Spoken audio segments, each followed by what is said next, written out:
and thank you for the innumerable blessings you have given us. Thank you for giving us a mind with strength and a heart with love. Thank you for supporting to continue our life amidst the pandemic had resulted a lot of changes in our lives. We are sorry whenever we feel we are left out. Father, help us stay focused in our life. When situations become challenging, grant us the gift of courage and enthusiasm. Grant us the grace to use our knowledge for the good of us and others. All these we pray in your mighty name. Amen. Pledge. India is my country. All Indians are my brothers and sisters. I love my country and I am proud of its rich and varied heritage. I shall always try to be worthy of it. I shall give respect to my parents, teachers, and all elders and treat everyone with courtesy. To my country and my people, I pledge my devotion. In their well-being and prosperity alone lies my happiness. Jai Hind.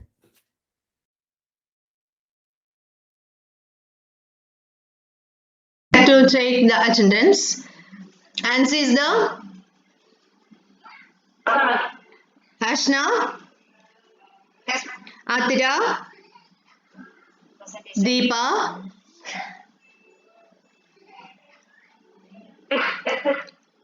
Elsa, Gayatri, Georgia, Grishma, Gobika, Sister Gina, Kavya, Lakshmy, Nikhil, Reba, Renju, okay, Renju, Rekha, Roshan, Sandra,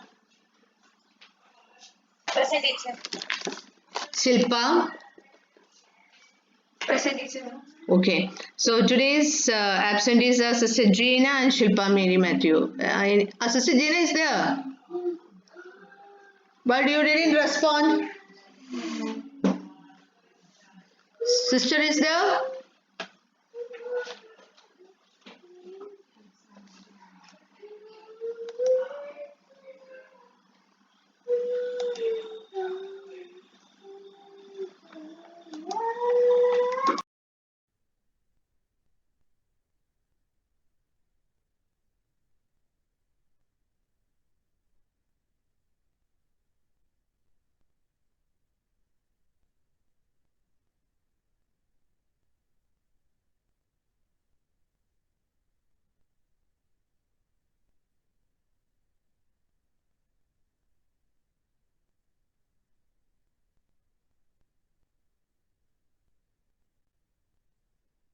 So now we are starting the session. First we have somewhat historical as well as social dimension in science.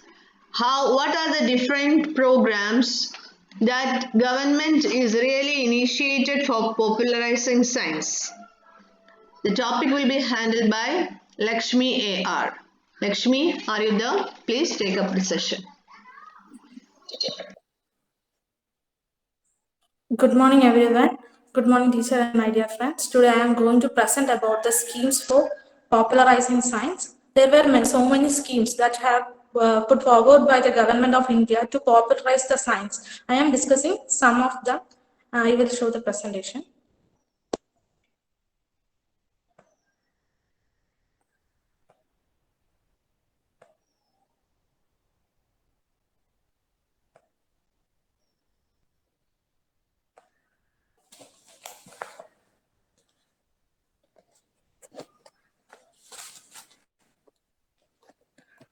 Schemes for popularizing science.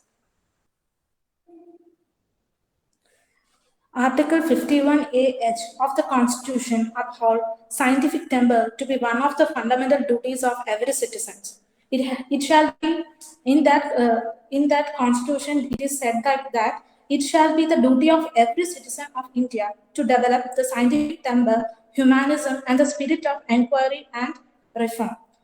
It is a clear way to inculcate scientific timber in the public at a large is to increase the public understanding of the science. Popularization of science is to create a scientific center among the people in an essential requirement for the development and the progress of a country.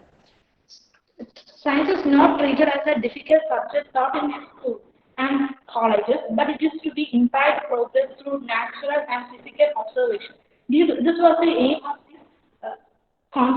this article of the Constitution to promote the scientific popularize the science.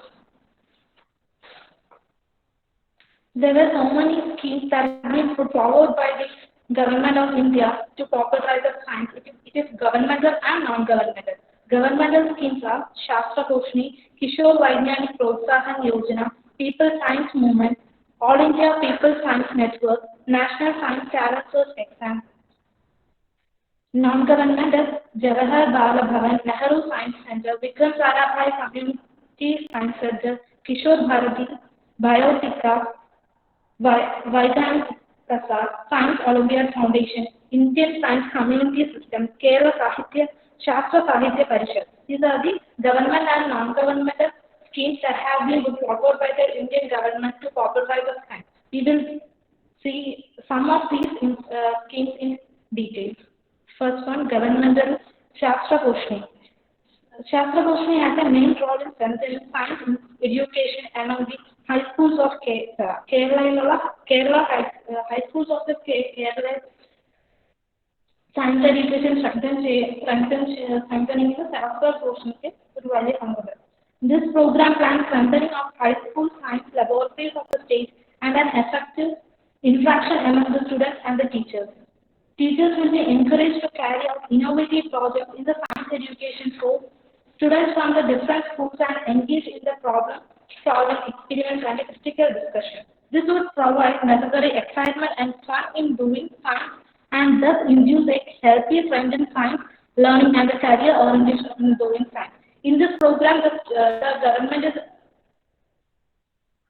creating the enjoyment by learning and doing to and program or progress the science education. Next one is Kishore Vaidyanik Protsahan Yojana, KVPY, is initiated to attract especially highly motivated students for pursuing basic science courses and research careers in science. The objective of the program is to identify students with the talent and aptitude for research, help them to realize their academic potential, encourage them to take up research careers in science, and to ensure the growth of their best scientific minds through the research and development in these countries. In this program, the government is initiated to develop a scientific research mind in the students. The next one is People Science Movement. It aims to popularize science and scientific outlook among the common people. The non-governmental schemes that we have discussed earlier that come under this People Science Movement.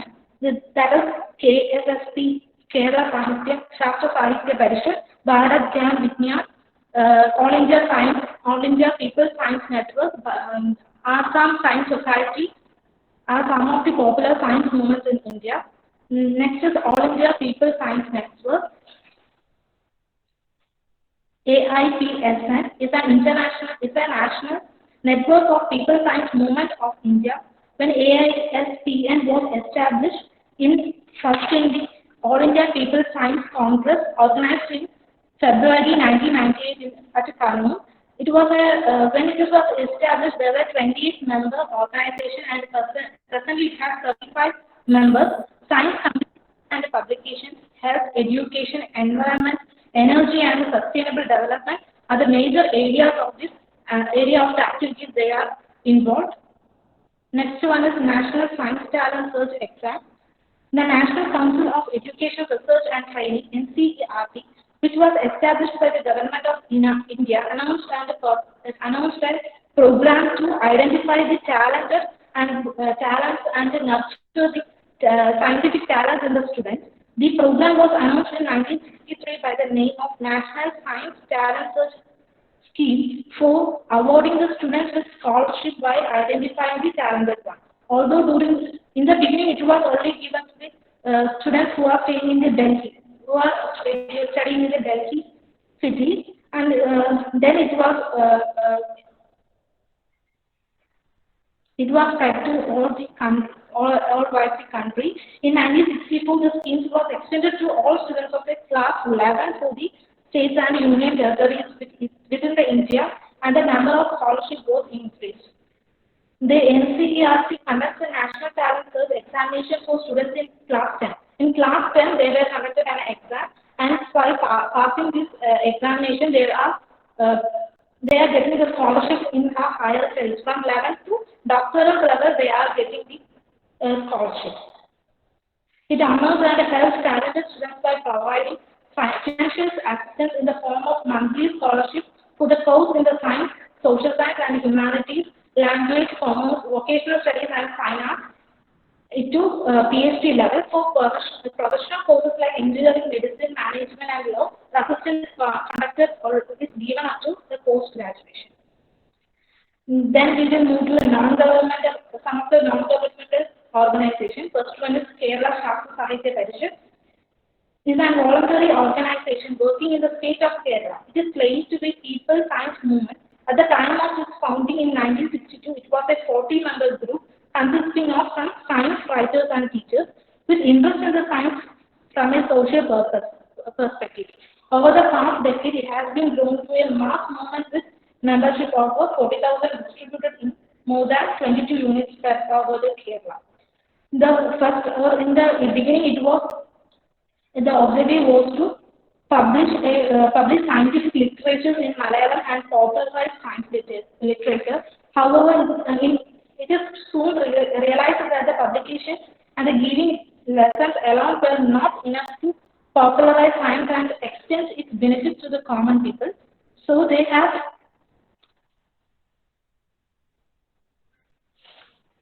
in 1972, KSSP decided to become a part of People Science Movement and adopted their motto, Science for Social Revolution. In 1972, they have become a part of People Science Movement and adopted the motto that Science for Social Revolution. The KSSP involved broadly with three types of activities: education, agitate, and constructive in the area like environment, health education, energy, literacy, microplanning, and the development. And the KSP's main objective is to popularize science and scientific outlook among the people, develop a sense of optimism. Optimism means the hopefulness or the confidence about their future, and to self-confidence that they can change the world and build a better tomorrow. Expose and oppose the abuse of scientific knowledge. Expose and also oppose the abuse of normative.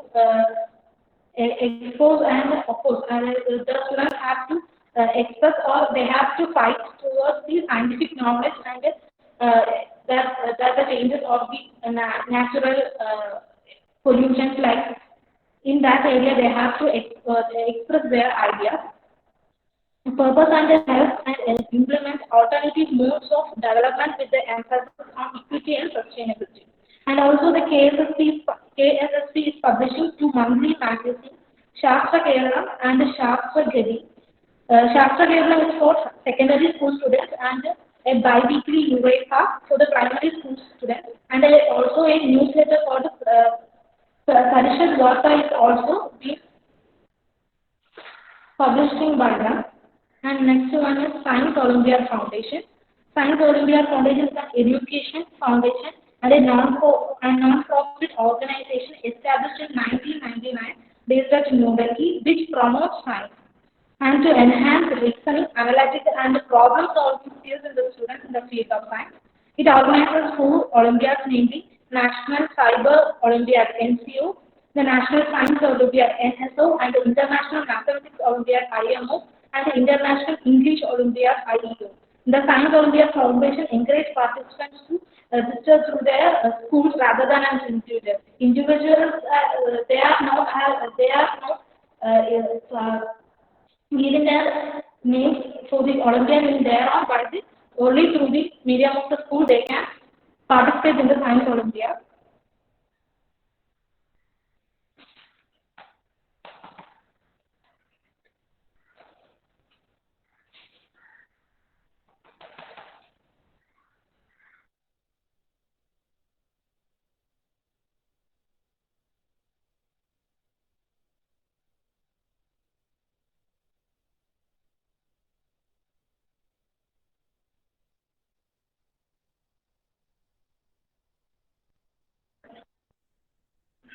Next is Vyavahar Balabhavan. It is a unique institution for creativity among the children of the age 5 to 16. It was established and inaugurated by Indira Gandhi, the Prime Minister of India, on 23rd June 1966 to provide opportunities to school children for their all-round development through the recreational activity and promote social and cultural contacts among them, and to inculcate such values which would help them to develop modern Indian personality. These are the main of the aspects of the Jawaharlal Bharat. And also the children have been trained through different media of dance, music, drama, creative arts and craft, instrumental music and film shows to express their they are also TV, science and their creative arts to be nourished through this Jawaharlal Bharat. And the functions and services provided by the Jawaharlal Bharat provide a second line of education to children in performing and non-performing arts and during their leisure time of the children, conducting inter-school competitions, children theatre workshops, state and national theatre festivals, developing and publishing of literature with illustration of children, preparation of science, children's encyclopedia. Awards were given to children who have been participated in the program conducted by this Jawaharlal Bharat throughout the state and activity center. Next is Nehru Science Center. Nehru Science Center is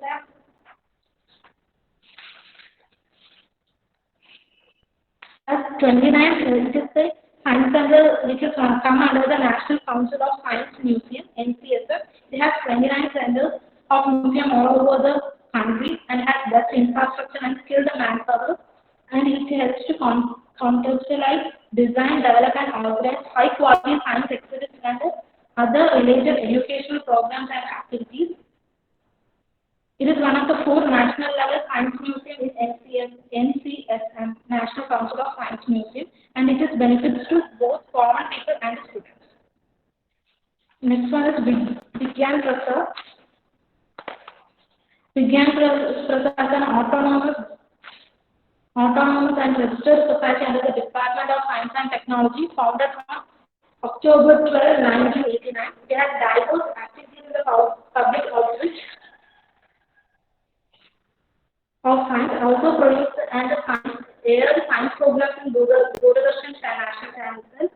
Witness is a network which that they have been put forward to be all the science clubs and societies in the organization. Witness is a network that they are combining all of the science clubs and society which is active in popularizing science. And next one is Vikram Sarabhai Community Science Center. It is come under the Nehru Foundation for Development and opened in 1966 by Vikram Sarabhai. It is to promote the social and educational development through the use of science and technology.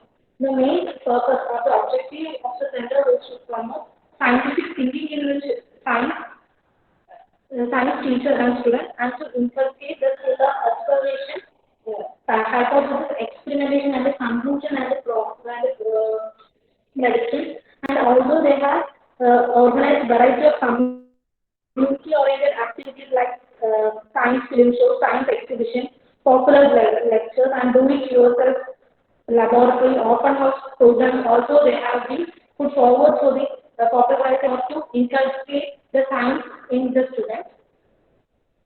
Next one is Biotech. Biotica is an organization consist of young people educated in the field of biology and related science. It is led by the education and talent experts, most of whom being biology teachers and scientists working in the field of organization. And the main goal is to promote biology, ecology, and related scientific disciplines, and is to awareness to the public to preservation of the environment is also one of the main objective of this biology. And the last one is Kishore Bharati. This is a voluntary organization located at the Palperia village in Madhya Pradesh. Its main objective is to infuse self-confidence among the young villagers in agro-based activities. Agro-based activities, villagers to provide the self-confidence among the young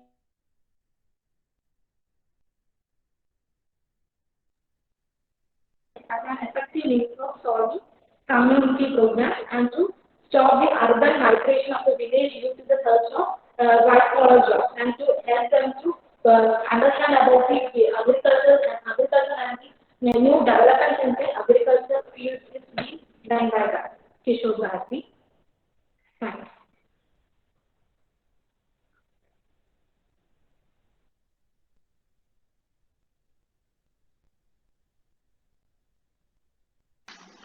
Okay, very good, Lakshmi. You had gone through almost all the projects or programs which we are really doing for our popularizing of science.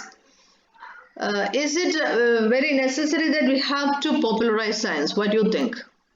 Is it our duty or is it anyway influence our life as a teaching career, as a teacher or in teaching career or as a female? What do you feel?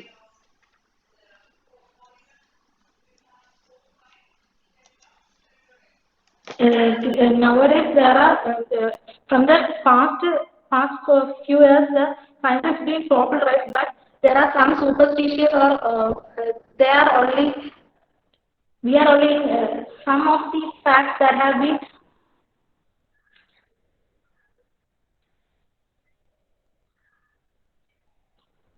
that are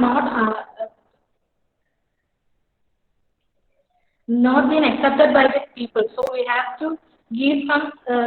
We have to some of them. The common people are not interested in science. They are thinking that it is a difficult subject. So we have to do some programs so that they have got some interest in science. I think due to these programs, the science is somehow popularized. I think so. Very good, Lakshmi. Do anybody else having any other idea or any other opinion regarding this question? That is, why you think that science popularization is an urgent matter, or it is having a high influence in our daily life? Do you think so?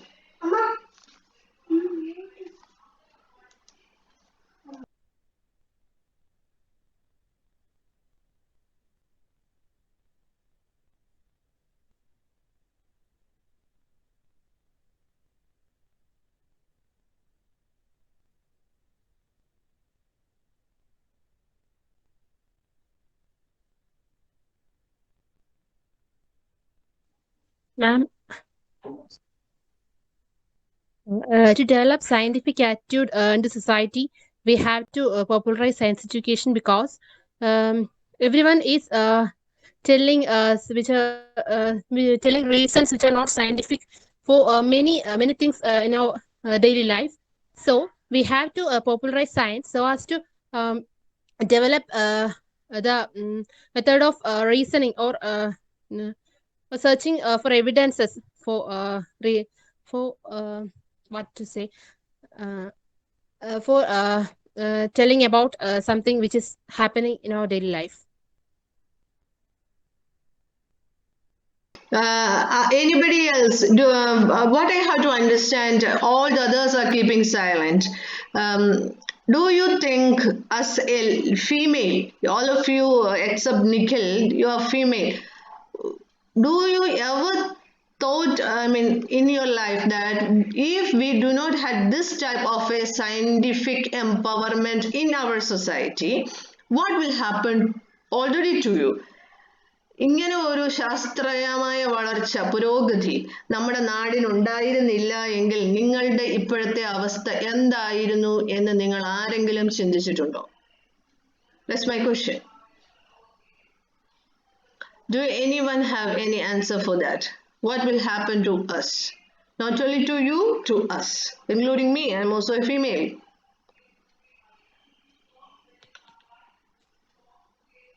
Miss, Yes, Nancy. I think we would be living our life just like an ordinary woman. From the previous years, like because I think as science developed, it made many changes in our lives too, and many development also in the field of education came, so that the mindsets of the people living in the society gradually change with that, even though many of them have not accepted women equal to men. No, I'm not what equalizing men, equalizing both women and men, but importance must be given to women's life also, as we are also human beings. So I think if science did not develop, then we would be living in the previous era, just like means pre-independence or post-independence, that period. So science have a very much big role in our lives too, because yeah, that's what I just want to say. Very good for your comments, Ansi. So what I mean here is, she was just you mentioned many points, but I am against one of the points you mentioned. I want to show my opposition for your opinion that why you think women is not equal as men. Sure, we are equal to men, no doubt in it. In any way, anywhere, we are more powerful than men. And that's why always men want to keep us or women. Nikhil, don't come against me, okay? It's true.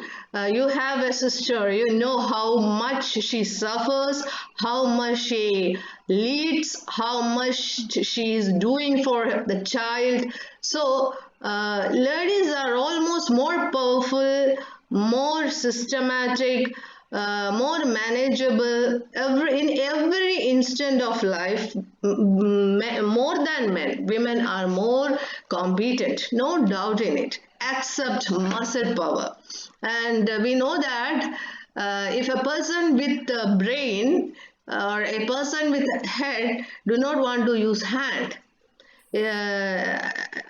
I think you understand that a man or any person, man or women, who really knows how to use the head will never use the hand, because head is more powerful than hand. So all the other things was really good. The life of women before this scientific term came to India was really very pathetic. I think you heard about sati. Okay, you know about sati. If husband dies, wife is really pressed, or I want to say she was taken to the fire. She is not going by herself. She has to. No other choice. If she is running over, people will catch her and tie her to the dead body of the husband. Can you imagine such a life for any lady? Now, can you? What will happen to the children? They are losing the parents together only because the husband died. And the other thing is, the husband may be of 8 years and this lady may be of 18 years. Okay, because at that time, you know about polygamy is there. Many wives for one husband. So what type of a life was that? Another one is female, that is female infanticide. You know that if a child is known as he's a girl, she is killed in the womb. Even after birth, she is killed only because she is a female. And she's not having any right anywhere. She can't talk, she can't study, she can't learn.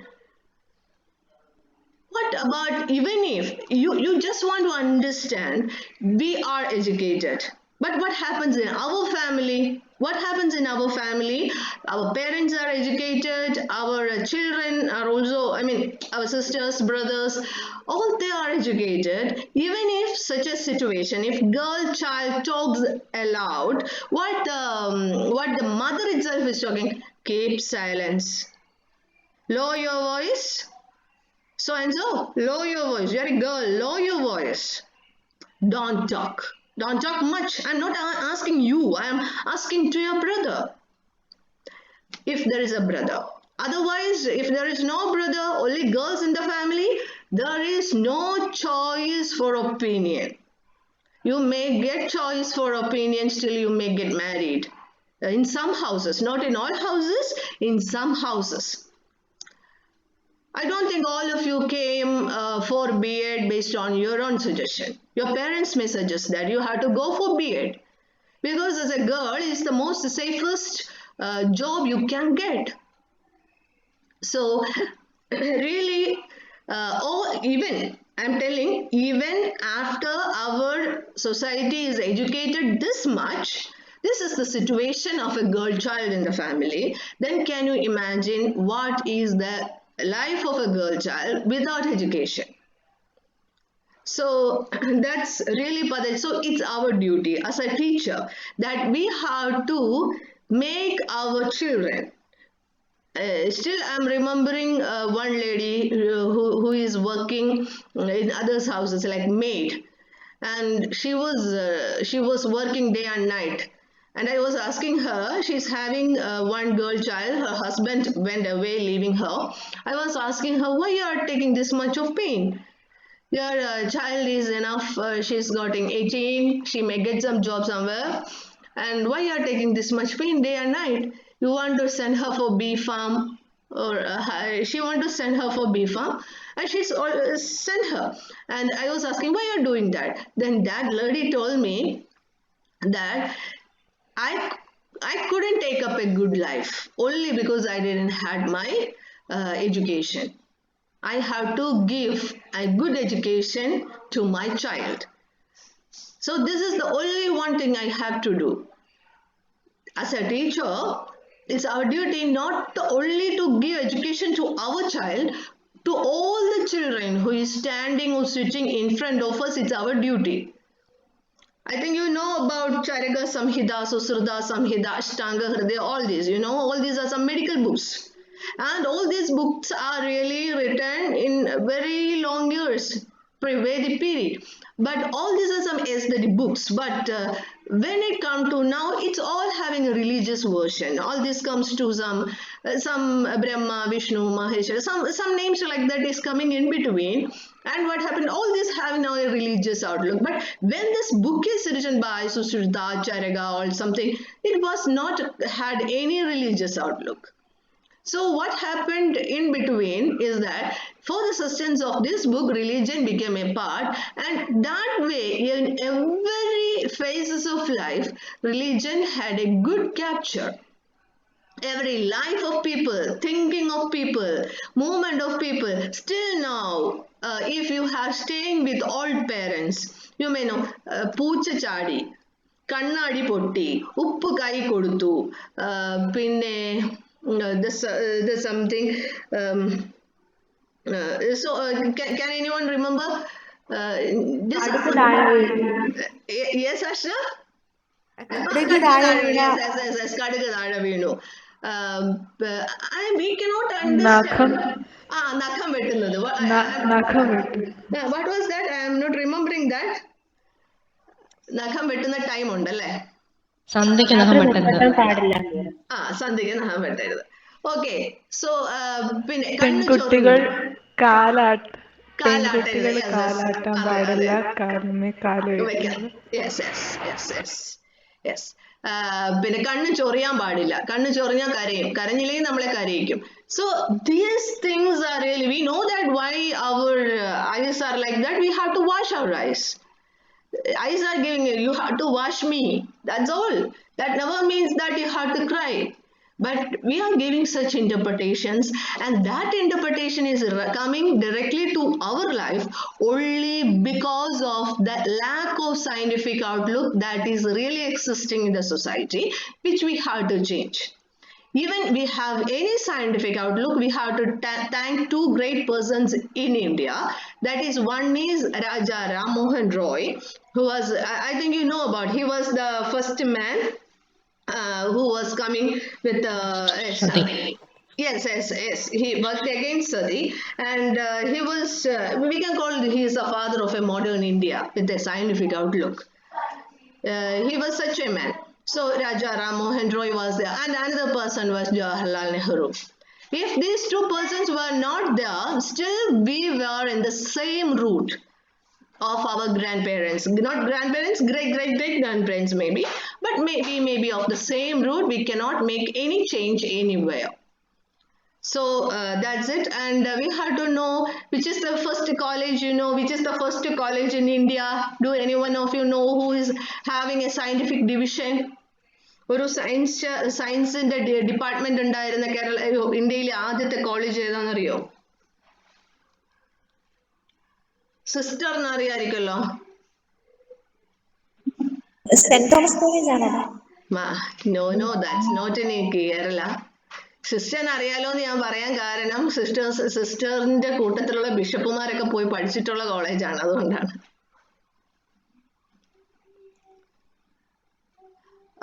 Every Malankara Catholic students they are learning about this college at least once in their life in their Sunday school. Do anyone know what is that college? Madras Christian college. No. Saint Stephen's ആണോ? No. In which Sunday school you had learned about St. Stephen's or Madras? Calcutta college ആണോ? Yes, the college is there, but do you know which is that college?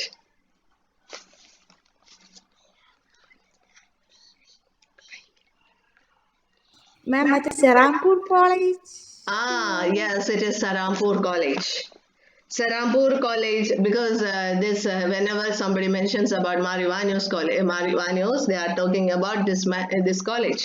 That's why I was asking it. That is in 1818, this college came into existence by missionaries.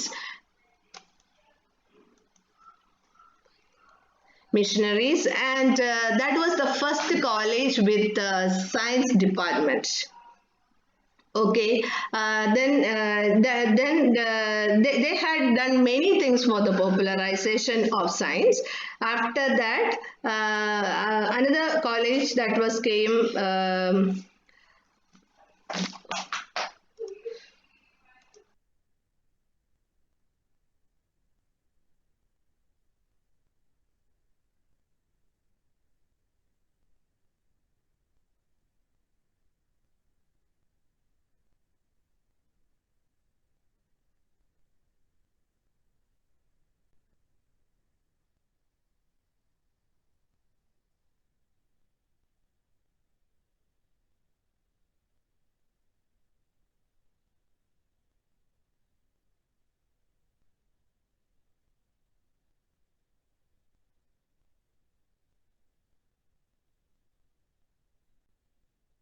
The other college is about 1860.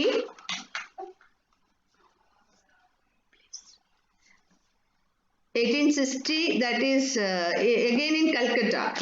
So that is St. Saviour's College. I think you know about that college. Like that, then that came to two different colleges, and another college that was there at that time, Delhi. That is, it was termed as Delhi College itself. That is Zakir Hussain College. Now it is termed as Zakir Hussain College. So there's so many colleges then came into existence after after Serampur College. So that's here. Then many institutions she mentioned here, Lakshmi. But I want to mention another institution from 1818 that is came.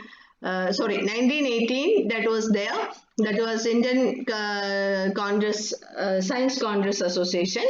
Which is really very much important. You can also be a member of that. That is, they are having very great things. They are doing very great things in this society for popularizing science. Now it's having some other outlook. You know, every association there is having some political outlooks. But it was also a very prominent association which really was a lot for science popularization. Okay, thank you, Lakshmi. Now I invite Nikhil. That's a different topic, totally a different topic. Web2 tools. Nikhil, are you there? Yes, ma'am. Okay, please.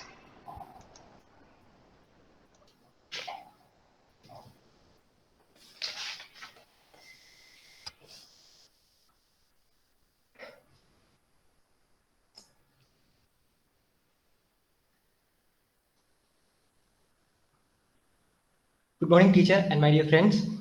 Today I would like to discuss a topic which is very familiar to you, that is scope of Web 2.0 tools. I think I'm quite sure that every one of us are familiar with the term Web 2.0 and the Web 2.0 tools associated with it, because we learned it in the first semester technology classes. So let's once again go to the topic. Let me start my presentation.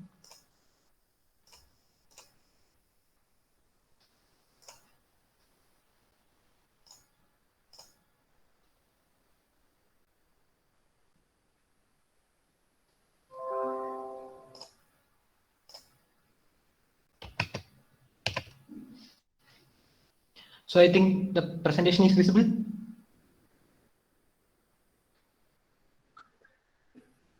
Okay, ma'am. So in this presentation, we are going to look about the scope of Web 2.0 tools in education. So in this presentation, I just have included something about Web 2.0, its features, advantages, different between Web 1, Web 2, and Web 3, and Web 2.0 tools in education, and will summarize it. So before going to Web 2.0 tools, I think everyone is everyone knows what is web. So web is the collection of web pages that was written in HTML language, which means which is hypertext markup languages, and it is connected to the network. And anyone with an internet can access to it. And Web 2 is the second generation web. So Web 2 is the second generation web, and it refers to the collection of websites that are participatory in culture, and it contains mostly user-generated contents, and is easy to use and allows sharing and collaboration. And the thing allows sharing and collaboration is one of the important feature of Web 2.0, and it is also participatory in culture. So the term Web 2.0 was coined by Darcy Dinucci in 1999 and was popularized by Tim O'Reilly and Dale Dougherty. Also, Dale Dougherty defined Web 2 as read and write web. Because Web 1, we know that Web 1 is the first generation web. It is just a collection of web pages connected to the internet, and it is only read, and its purpose is only read, and users cannot create content on it. While in Web 2.0, the user can create or write into it. That's why Dale Dougherty called it as read and write web. The Web 2.0 is also known as participatory web, social web, people-centric web, etc. So what we know, we are all in the age, we are using social networks, and social web means Web 2.0 is the web system that make social media websites, social media sites, and promoted social media or social networking. So we can see from the picture, there's a lot of features are written in it, participation network. Here we can read a lot of things, viral community, web blog, social media. So these are the features of Web 2.0. So the main features of Web 2.0 includes searching, authoring, linking, tagging, extensions, commenting, bookmarking, blogging, podcasting, and signals. I think every feature is quite similar to you. What is searching? I think everybody knows what is searching, authoring, linking. We are all doing this in our day-to-day life. Like we are all a part of technological world, and we are using Web 2.0 in a wide senses. So searching, authoring, linking, tagging, extensions. There is a lot of extensions available in the websites to make more things, and commenting, bookmarking, blogging. We are all bloggers and we know what is blogging. And podcasting is recording the audio and sending it via websites. There is a lot of websites, for example Spotify allows us to create podcasts and broadcast and cast it to through the Spotify websites. And signals means the web 2.0 has a feature that when we are using an e-commerce site, there if we are purchasing for something in an e-commerce site like Amazon or Facebook, Amazon or Flipkart, if there is product is not available in that, there will be an option notify later, so that if you pressed it, if you click for subscription, we will get notifications in our mails or SMS about the arrival of that or the availability of the uh, product. So these are the features of Web 2.0: searching, authoring, linking, tagging, extensions, commenting, bookmarking, blogging, podcasting, and signals. There are a lot of advantages of Web 2.0. It is dynamic in nature. It is always updated, and everyone can create content with it, and that is why it is updated in every second. So it is easy to use. It can use a variety of media. While in Web 1, there is medias are limited, so that text graphs are available in Web 1, wherein Web 2 there is a lot of possibilities of media about media. We can use pictures, graphs, videos, animation, simulations are all available in Web 2. It is user centered and user friendly. We can use it easily, so that's why user friendly. Everybody can become a content creator, and we are also doing it. I think every one of us having a Google account, have a YouTube ID associated with, so we can create video content. So everybody in using Web 2.0 can create contents. Social networking, we all have accounts in Facebook, Instagram, YouTube, etc. Podcasting, blogging, and a lot of wide range of learning applications are associated with 2.0 tools. The platform help for real-time discussions and possibilities of audio video conferencing. We are using an audio video conferencing tool that's also a Web 2.0 tool. We are using Google Meet for our conferencing, our classroom, and it is also a Web 2.0 tool. So here is the description. Here's the difference between the Web 1, Web 2, and Web 3. So Web 1 is called the web, where Web 2 is the social web, and Web 3 is the semantic web. Semantic means it is a connection of a lot of websites, and I think it is based on artificial intelligence systems. And Web 1 is called static, Web 2 is called dynamic, and Web 3 is intelligent. The web 1 is based on web forms, and Web 2 is based on web applications, and Web 3 is called smart applications. Web 3 applications are smart in nature. So the search in Web 1 is based on directory searches, while in Web 2 it comes as tagging or keywords, and Web 3 it will show our search according to the relevance of the user. So Web 1 is read-only in format, Web 2 is read and write, and Web 3 is read, write, and execute. We can use program using web. That means executable means we can create executable programs using Web 3. So Web 1 connect to information, while Web 2 connect people, and Web 3 connect knowledge. Web 1 is intended to share information, and Web 2 is intended to interact with each other, and Web 3 is the immersion of interaction and the knowledge. Web 1 is one-way communication, while Web 2 is two-way or more-way communication, and Web 3 is also multi-way communication. Web 1 majority of Web 1 languages are written in HTML and was served by portals, while in Web 2 XML, extra markup language, and really simple syndication languages are used for writing web pages for Web 2.0 to Web 2.0. And when it comes to Web 3.0, it is RDF or RDFS, which is Resource Description Framework or Resource Description Framework Scheme, and it is based on machine learning and artificial intelligence algorithms. And Web 3 is basically an artificially intelligent system. So these are the difference between Web 1, Web 2, and Web 3. And Web 3 is more advanced than Web 2. And I would like to introduce a Web 3 app, a smart app, what I'm using.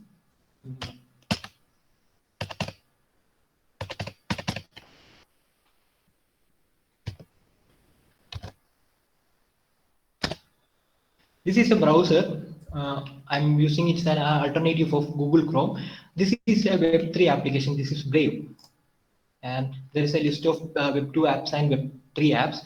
And we are using Google Chrome in most of the cases, and Google Chrome comes under Web2 apps, and Brave is a Web3 app. And you can see it has more security options than Google Chrome. It will block the ads trackers from tracking us, and will save a lot of data, and it save time also.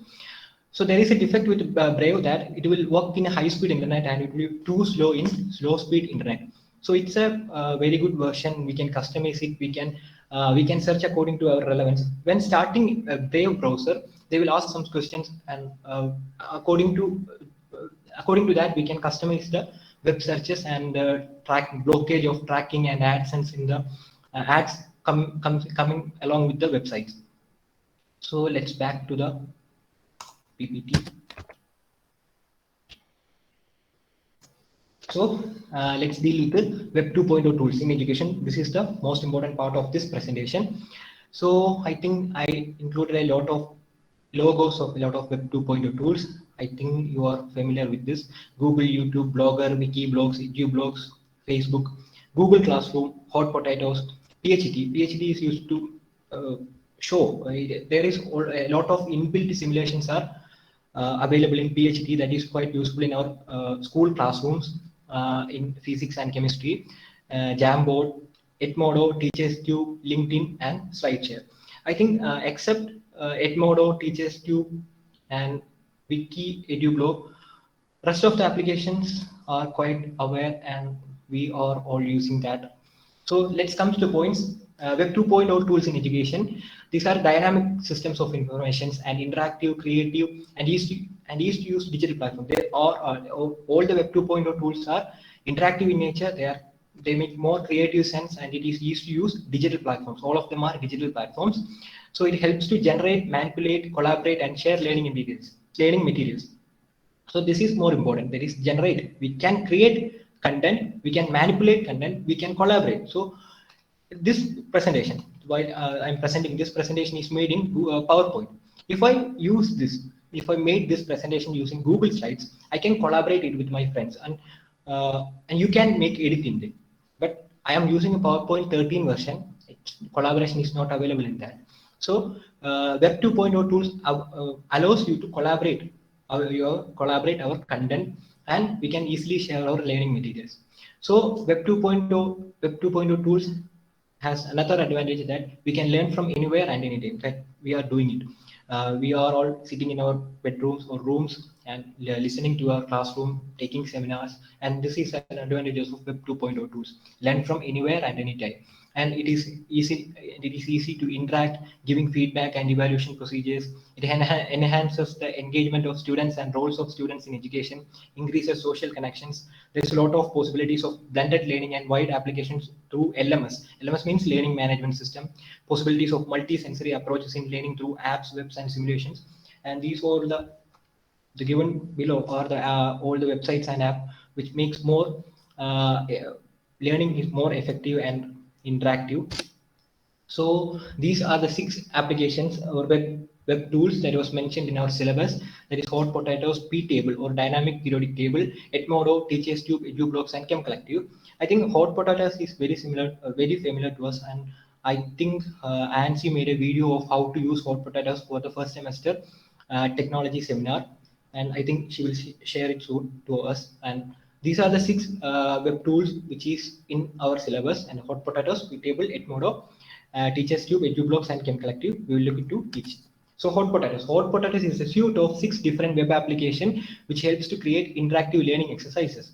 It enables us to create interactive MCQs. We know MCQ, multiple choice questions, crossword puzzles, gap filling exercises, and jumbled words. It was created by research and development team at the University of Victoria Humanities Computing and Media Center, and it is the commercial aspect of the softwares were handled by Half-Baked Software Incorporations.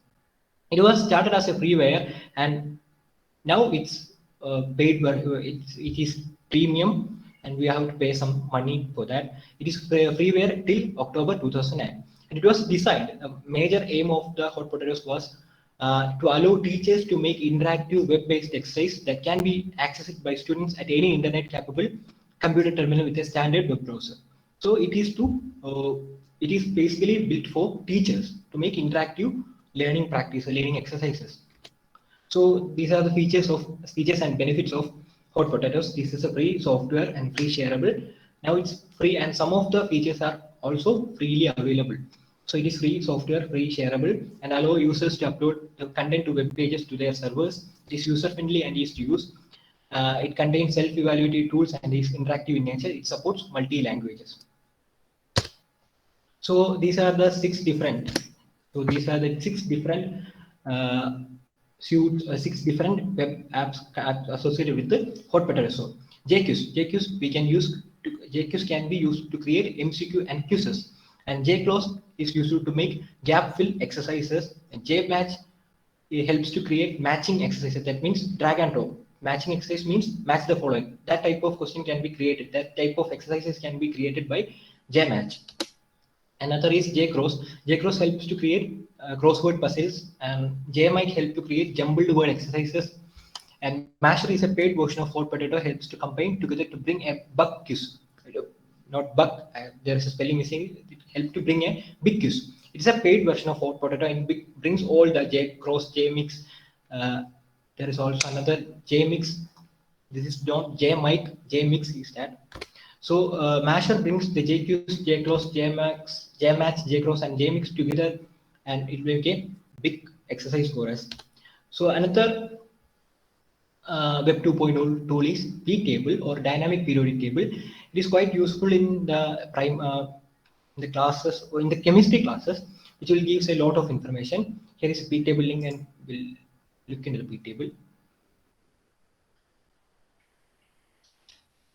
So this is the interface of p-table look like. So we can select carbon.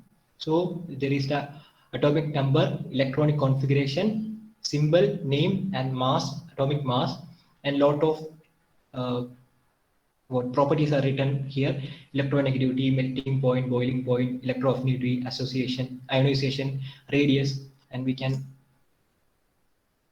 while clicking on electrons, we can see the electronic configuration, subshell wise electron configuration of each element. You can see it from here.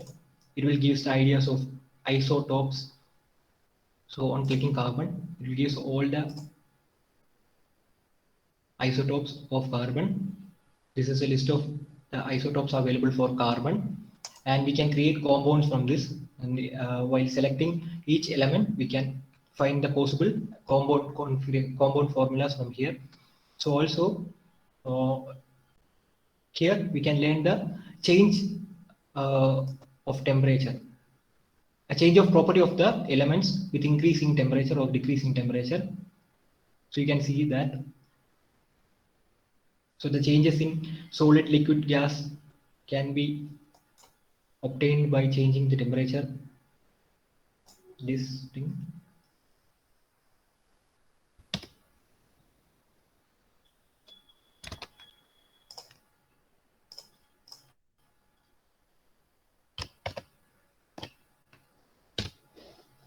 So p-table is a web-based periodic table, also called dynamic periodic table. It serves a lot of information about each element on clicking on it. Easily accessible through the website ptable.com. It's just ptable.com. It will give the mass numbers, atomic numbers, electronic configuration, thermal, electronic and electrical data, elastic properties, and other properties also. It helps to study the basic changes in elements with respect to the temperature changes. There is a lot of options, printing options, card making options, presentation options are available with it. And some of the features are free, and while others are paid. This figure shows, this image shows the print version of the periodic table. Its print to image version is, I just copy pasted the print image version of the periodic table, p-table. So the next one is Edmodo. Edmodo is an educational technology company offering a communication, collaboration, and coaching platform to K-12 school students, K-12 schools and teachers. So it's just like a social networking site. It's just like I think the interface. This is the interface of Edmodo. It's a Edmodo teacher interface, and it is quite look like the older versions of Facebook. And it's just a social networking only for educational purpose. So it is an educational technology company offering communication, collaboration, and coaching platform to cater schools and teachers. Edmodo Networks enables teachers to share content, distribute quizzes, assignments, and manage communication with students, colleagues, and parents. It is teacher-centric in design and its philosophy. Students and parents can also join with Edmodo if invited to do so by a teacher. It's like Google Classroom. If the teacher invite us, we can join to that and join with the discussions, assignments, use, and we can manage things in the educational domain. Teacher and students may spend large amount of time on the platform, both in and out of the classroom. Edmodo is free to use, but it also offers premium services. This is the teacher interface of the Edmodo look like. So the other tool is TeacherTube. TeacherTube was launched in 2007 and launched on 6th March 2007 by Jason Smith, a student from Militia, Texas. That's a university, and his younger brother Adam Smith. It is designed to allow particularly teachers to share educational resources such as videos, audio, documents, and photos, groups, and blogs. So what it can be simply explained as this is a YouTube specially designed for teachers. Here teachers are making educational content for the students. So it's also students can also make content to the teachers tube. This is the teacher tube interface look like, and this is the website. www.teachertube.com is the website to access the teacher tube.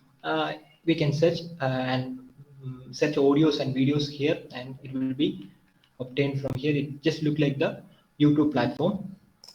So the next one is EduBlogs.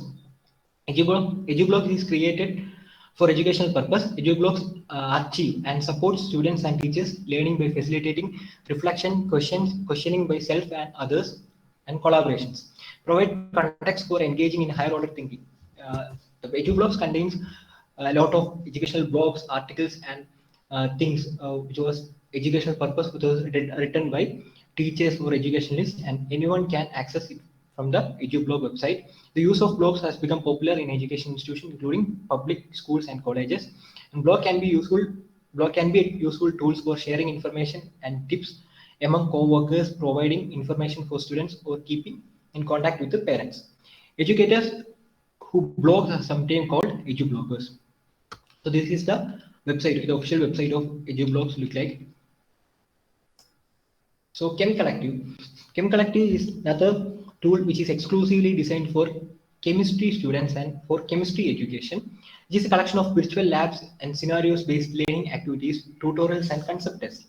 It can be used as pre-labs and as an alternative of textbook and homeworks. It enables students to learn chemistry through virtual labs, simulations, and tutorials. Chem Collective was organized by a group of faculty and staff at Carnegie Mellon University, and they are interested in using, accessing, and creating and engaging online activities for chemistry education. So let's go to the Chem Collective website.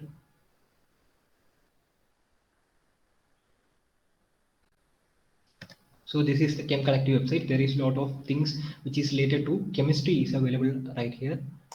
Kinetics. So go option.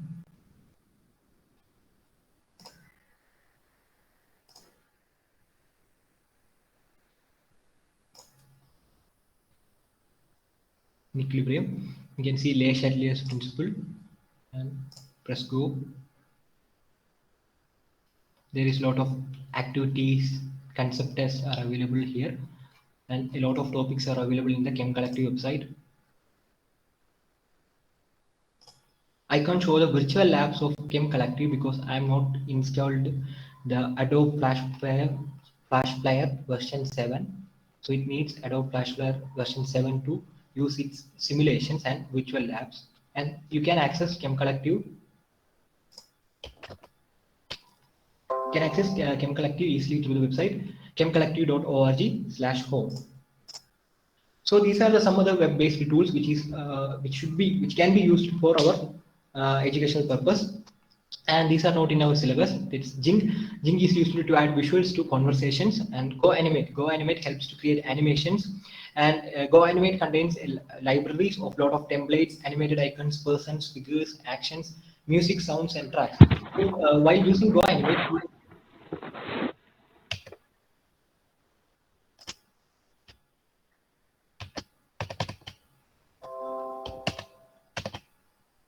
while using Go Animate, we don't want to draw or we don't want to make anything. That's all the things that is needed to for animation needed for animations are available in Go Animate software also. It contains a lot of templates, animated icons, persons, figures, faces, music tracks, etc. Moodle is one of the most popular course management system or learning management system that is freely available and open source in nature.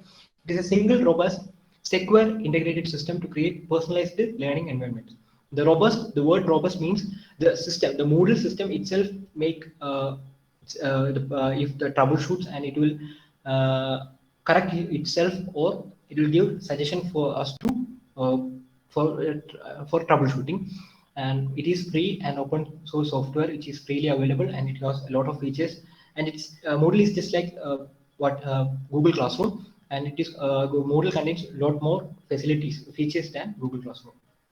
So these are the some other web-based tools it can be applied in our education system. So let's summarize it. So this is then Web 2.0 is widely used as web system enables to create, manipulates, collaborates, and interacts.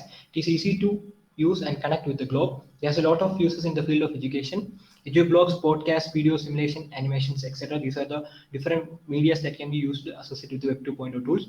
Hot potatoes, edu blogs, p-table, chem collectives, teachers cube, etc. are some of the most popular web-based tools, and which was mentioned in our syllabus also. Nowadays, social networking web tools like YouTube, LinkedIn, SlideShare are useful for the content creation, sharing, and collaboration of educational information. And web tools make education anywhere and anytime. That is one of the most important point of Web 2.0 tools, which makes education anywhere and anytime. So we are all now connected to the internet nowadays, and so use safely and securely and apply it for our education purpose. Thank you.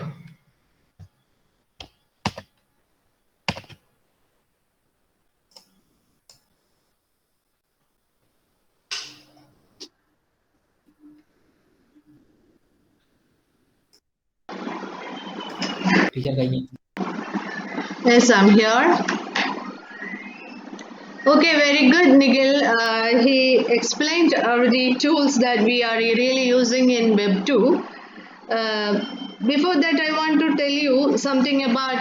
First of all, I want to tell you one thing, that these are not a seminar or something like that topic. This is part of our daily online lesson. That is, from next session onwards, we are using these apps as part of our sessions also. This is an introductory part of some of the tools that we can use easily in our sessions, online sessions.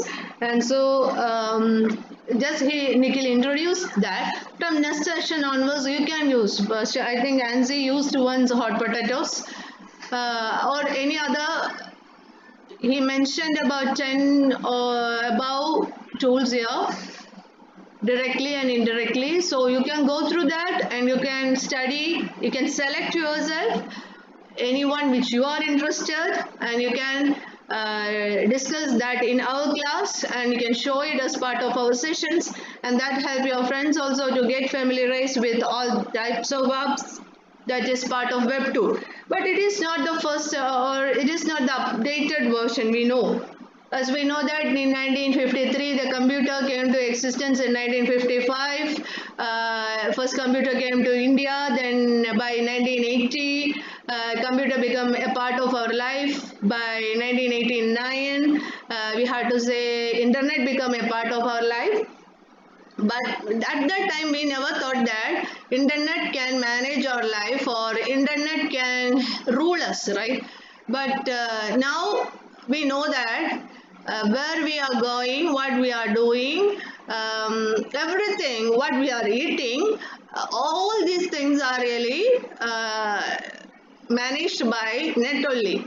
So in that way, really, we are really controlled by net.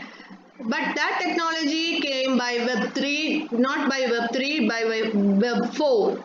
So here we are discussing only on Web 2. So Web 4 is there and Web 5 is now developing. By Web 3 itself, some other changes came. As we know that in Web 1, That's only a personalized intercommunication between computer and another person in Web 1. Then after that, by Web 2, some more participatory, what we had discussion sessions between different persons at the same time by Web 2. Then by Web 3, that is more interactivity, social networking, blogs, privacy, all that what Nikhil explained. That was there in Web 2. And by Web 3, that is came existence only in 2006. That is what he termed a semiotic verb. Semiotic verb by artificial intelligence. Even if we are discussing on Web 2, we are using semiotic. Yeah, Web 3 2016. Is it 2016? Yeah, 2006. Sorry. Yes, 16. Sorry, 16. Yes. 16 plus, yes. So that is suggested in 2006, like that. Suggested in 2006 and came into existence in 2016. Yes. So that is completely of automation. We are really, that is an intelligent verb. That's why we are calling us semiotic verb, artificial intelligence, and more data. And everything, the main importance of other webs and this Web 3 is that computer can understand what we are thinking, and computer can read data by themselves, and computer can give us what we want. We know that if we are searching for sari for 5 to 10 times a day in your web, whenever you open your lap or in your mobile, you will get pop-ups with the saris of your interest. So that is it. Artificial intelligence. You are interested really with saris. You are interested with ornaments, or based on your interest, they are giving you what you want, what you are interested. They are really guiding you to your interesting topics. If you are searching again and again to know more about IAS or UPSC exams, they will give you more details on the coaching centers relating to that also. So they are reading your mind. Computer is reading your mind, and they are guiding you to something. That is Web 3. When it comes to Web 4, we have now Web 4 GPS system. Web 4 is what we are really doing in our daily life, and Web 5 is another thing that is still in our imagination, and I don't know how it will come. It may be. It may make us some meta data or something like that, taking us from one place to another, like Paragaya Pravesham or something maybe happened by nearby 10 years, maybe that type of a life, that now we can see persons in other countries. In one day will come that we can sit in our home and visit other places.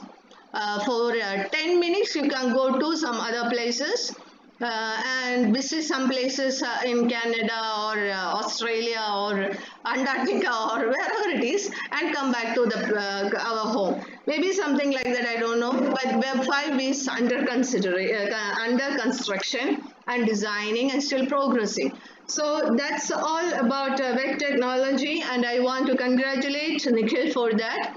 Along with that, what I want to tell is we have to use these types of apps also from the next session, and I will tell you how can you use it more effectively in our sessions.